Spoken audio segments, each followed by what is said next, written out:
Ang diskarte ko kasi yan para hindi sila bumaba. 4 PM, pakain ako ng konti, painom. 10 to 15 minutes, start ko na silang paliparin. 4:30 hanggang 6:10, 6:15. Minsan maabot pa ako ng 6:20. Daily yan. Mula nung next lap namin is Calbayog.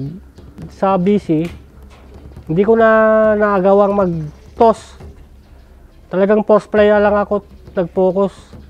Kaya hindi na ako nag-toss, ino-observe ko yung ibon ko. Okay naman yung pauwi ko.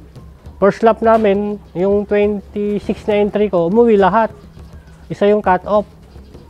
Second lap, isa yung nawala, dalawa yung cut off. Tapos yung third lap namin, dalawa lang ata yung cut off. Ang umuwi ko dun, 22. Tapos yung nung nagligaspi kami, nawalan na ako ng 4. Pero yung 17 clock, isa lang yung cut off. Ayun, nung nagkalbayog kami, nagsakay ako ng 18.